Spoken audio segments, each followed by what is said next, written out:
We've talked about LIGO in many different videos on this channel, including interviews with 2 of its 3 Nobel Prize winning leaders, Ray Weiss and Barry Barish. And I hope to get Kip Thorne on for a new video sometime soon. So that's great. And you learned more from that than you could imagine. Today, we're going to talk about LIGO, not as a detector of gravitational waves, as if that weren't great enough. We're going to talk about it as a way of detecting dark matter. Let's go. We're going to be discussing this paper, which describes advanced LIGO and LISA, a future space-borne version of LIGO, as ways to detect dark matter by Evan Hall and Nancy Agarwal. This is looking for what's called a scalar field, ultralight dark matter candidate, which have become popular. We're combining together 2 different great mysteries: very sensitive gravitational wave detectors, not used for gravitational wave detection, and exotic candidates for dark matter, the most mysterious form of matter energy in our whole universe. Makes up 80% of the matter in the universe, and yet we only know of one possible candidate for dark matter, and that's the neutrino. I've talked about that in this video, called Dark Matter Already Detected. But in that video, I explained that it's not possible for the observed number of neutrinos and their observed masses, or the limits that we have on their masses, to account for the amount of dark matter that there is in the universe. There either has to be another form of dark matter, or as we discussed with Mordecai Milgram and with Stacy McGaugh, there must be a modification to the laws of gravity. 2 different, completely bipolar opposites in terms of explanations.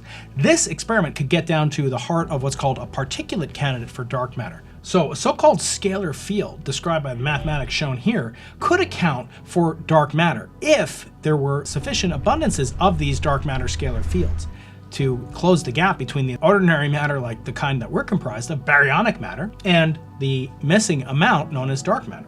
These types of scalar fields change what's called the fine structure constant, which is the governing parameter that controls the size and the force of interactions between electricity, magnetism, and what are called photons.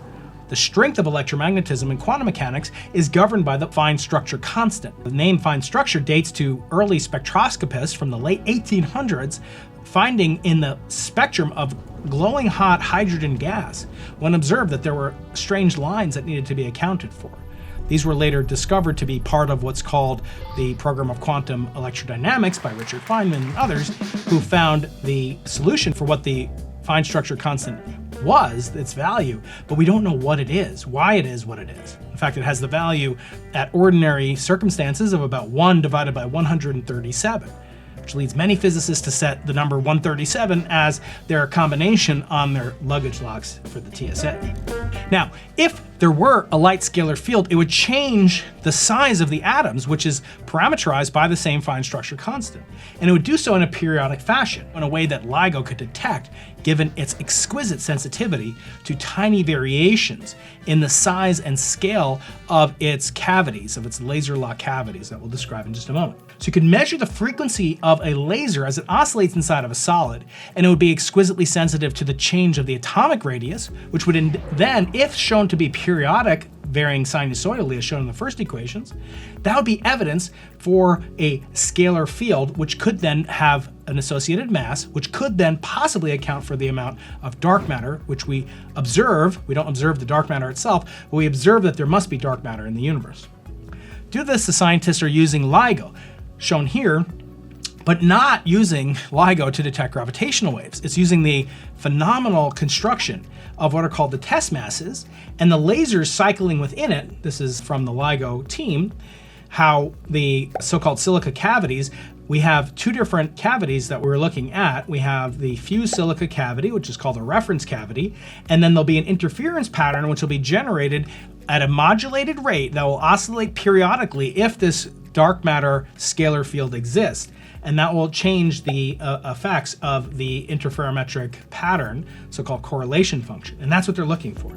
So any strain, which is what LIGO looks for, it has what's called its strain sensitivity, is how you account for its performance.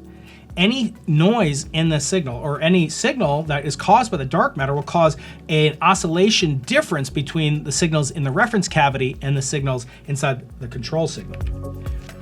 So the dark matter could induce a strain, which would be periodic, unlike it wouldn't be random, like jittery noise of thermal vibrations or agitation from diurnal effects and things like that on much longer timescales. These would be much shorter, and LIGO is well positioned to measure it. So thermal noise is random. It doesn't repeat periodically the way that a putative dark matter signal could. I heard a ruckus. Could you describe the ruckus? Here's a graph of their sensitivity, which is really the ratio of the signal to noise. So the noise is characterized here. So now there's two different LIGO instruments, two different L-shaped interferometers. One is in Livingston, Louisiana, and the other one's in Hanford, Washington. The Hanford one is far better for this particular type of measurement, has 10 times lower noise across the wide spectral band. And these aren't like exotically extremely high or extremely low frequencies. These are audio frequencies that you could hear with your ears. Listen. You smell something? And again, what they're looking for is to scan over these different frequency terms and see if it's possible for them to discern and pick out of this forest of lines that comprise the noise background to see a modulated in time signal consistent with the dark matter candidate. So here's their ultimate limit. We won't go through the math. There won't be any homework for this. You can read the paper if you're interested in more of the details. But this is describing in this paper the limits that they could get to with more and more measurements. And then eventually a much quieter location with lower Brownian motion from thermal noise and lower vibrational noise from not being located on the Earth is the LISA mission shown here, a conceptual design of it. This could be launched in the next decade or so.